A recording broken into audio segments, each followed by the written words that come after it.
begin there. If you have heart palpitations every time you see thousands of emails in your inbox, that's the place to start. The key is to just start. What is your digital mindset? It's not news to you that your digital devices, or rather the content on them, cause you mental distress and agitation. None of us like to admit it, but we all know how pervasive the digital world has become in our daily lives. This is not a passing fad that will extinguish over time. It's here to stay, and in all likelihood it will become increasingly prevalent with every passing year. It's up to you to decide how to manage the digital intrusion on your life and the impact on your mental health. It's important to be proactive in your values and choices related to your digital life. By developing a digital value system, you create personal boundaries that help you manage your time and clutter, both mental and digital. Here are some questions to ask yourself that can be used to create digital boundaries. How much time each day is absolutely necessary for me to spend on my devices for my job? Am I in a job that requires me to spend more time than I want behind my computer? How could I interact face-to-face with people in my work more often? How much time do I want to spend on my home computer doing work? How much time do I want to spend on social media for entertainment? How much time do I want to spend on my smartphone for entertainment? In what situations is a phone call or personal meeting more appropriate than a text? What real-life friendships have I neglected, and how do I want to nurture them? What family or relationship agreements should we have in place about using our smartphones, iPads, or laptops in each other's presence? What traditions or family time, like dinners together, do you want to make sacred and personal, without the presence of digital devices? What limitations or rules should we have for our children's use of digital devices? How should I be a role model to my children related to these rules? When I have downtime, what are the top 5 best ways I should use it? How can I deal with the urges to surf the net or engage in social media when I really don't want to? How will I commit to managing my digital clutter so it doesn't get out of hand? Use your answers to these questions to write down your values and personal commitments related to how you spend your time and energy on and off your devices. You may fall off the wagon from time to time, but now you have a wagon to climb back onto. Simplify your activities. Don't underestimate the value of doing nothing, of just going along, listening to all the things you can't hear, and not bothering. Winnie the Pooh. How many times have you replied to the question, "How are you?" by answering, "I am so busy." Life is crazy right now.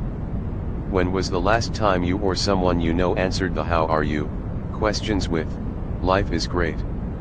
I'm really relaxed and doing absolutely nothing." Everyone is in a hurry doing. But to what end? Why are we filling our to-do lists so we can hurry up and enjoy the leisure time that never seems to materialize? We feel guilty if our hours aren't packed with productive activities that are either income-producing or ego-enlarging. Doing nothing for any extended period feels like failing, even as we continue to develop time-saving technology, gadgets, and devices. The time we gain is quickly sucked up to quell the anxiety created by not enough to do. According to a 2014 article in The Economist, individualistic cultures, which emphasize achievement over affiliation, help cultivate this time is money mindset. This creates an urgency to make every moment count, notes Harry Tria NDIS, a social psychologist at the University of Illinois. Do you find yourself running around like a chicken, mindlessly checking items off your list so you feel productive and worthy?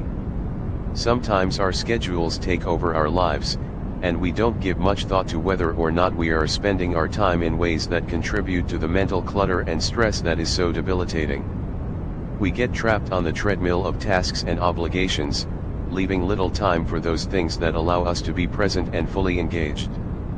Omid Safi, director of Duke University's Islamic Studies Center, in an article for On Being with Krista Tippett, says, "What happened to a world in which we can sit with the people we love so much and have slow conversations about the state of our heart and soul, conversations that slowly unfold, conversations with pregnant pauses and silences that we are in no rush to fill?" How did we create a world in which we have more and more and more to do with less time for leisure, less time for reflection, less time for community, less time to just be? There's no doubting the fact that it's hard to break free from the busyness trap. We've been brainwashed to believe that idleness is the root of all evil. We're not suggesting that working hard, being productive, and having an active life are bad things. To the contrary, they can contribute to a fulfilling, happy life. But there is a diminishing point of return that creates the opposite effect, making you feel depleted and overwhelmed. Cutting back and expunging non-essential activities can feel uncomfortable, and even threatening at first. If I cut back, what will people think? Will I lose income? Will I appear lazy? Will my kids get behind? Will my world fall apart? The first step in cutting back is embracing it as a worthy endeavor, acknowledging that busyness is contributing to your mental clutter and accepting that less really can be more. Here are 8 strategies to declutter your schedule so you can enjoy more of what's truly important. Strategy number 1. Prioritize your daily priorities. Rather than trying to fit in your life priorities around your busy schedule, create space for your priorities first. For example, if spending time with your spouse or kids is a priority, then commit to the time you'll spend with them every day. Don't allow that time to be violated without good reasons that you define in advance. Before you allow a priority to be dislodged for something really important, take a deep breath and think about it. Does something important take precedence over your life priorities? Strategy number 2. Purge your commitments. Write down all of your personal and professional commitments and tasks for the next week, or month, if you know them. Review the list to see if there are any you can simply drop without serious consequence. Then review the list again to see what you might be able to delegate, delay, or shorten. If you keep something on the list because you feel guilty, obligated, or uncomfortable, test letting go of it anyway to see what happens. You might discover that you feel liberated, and that the repercussions you feared don't come to pass. Strategy